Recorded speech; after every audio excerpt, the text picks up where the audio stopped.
జయశంకర్ భూపాల్పల్లి జిల్లా మాదేవ్పూర్ మండలం అంబట్పల్లిలో శ్రీ అమరేశ్వర స్వామి ఆలయంలో చెలరేగిన మంటలపై పోలీసుల దర్యాప్తు. మంటల్లో కాలిపోయిన హనుమాన్ విగ్రహాన్ని, ఆలయ పరిసరాలను పరిశీలించి కాటారం డీఎస్పీ రామ్మోహన్ రెడ్డి ఆలయంలో శాంతి పూజలు నిర్వహించిన భక్తులు దీపాలు వెలిగించిన అనంతరం అగ్ని ప్రమాదం జరిగి ఉండొచ్చన్న డీఎస్పీ. ప్రమాదవశాత్తు జరిగినట్లు భావిస్తున్న పోలీసులు కొనుక్కొద్దామని చెప్పేసి వెళ్ళాను. హోంగార్డ్ కూడా ఎటువంటి మంటలు లేకుండే. నేను అక్కడ పోయి వస్తువులు కొన్న వెంటనే నాకు phone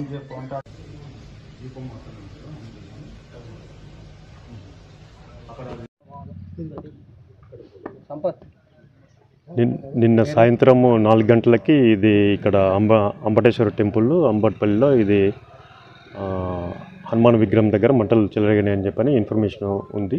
at the same time వాళ్ళు చూసిన కూడా చెప్పడం జరిగింది.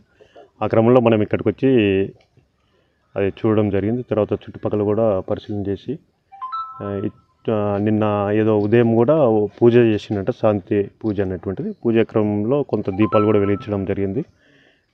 తర్వాత వాళ్ళు పూజ అయిపోయిన తర్వాత అయ్యగారు తర్వాత వాళ్ళు కూడా వెళ్ళిపోవడం జరిగింది. తర్వాత 4 గంటలకి ఇక్కడ ఇది వచ్చిందని చెప్పి అన్నారు. మేము వెరిఫై చేసిన ప్రకారం ఏంటంటే సరే చూస్తున్నాము. మామూలుగా ఇది సరే ప్రమాదవశాత్తు జరిగింది అన్నట్టుగా అనిపిస్తుంది. అట్ ద సేమ్ టైం మిగతా విషయాలు కూడా పూర్తి స్థాయిలో విచారణ చేస్తాము.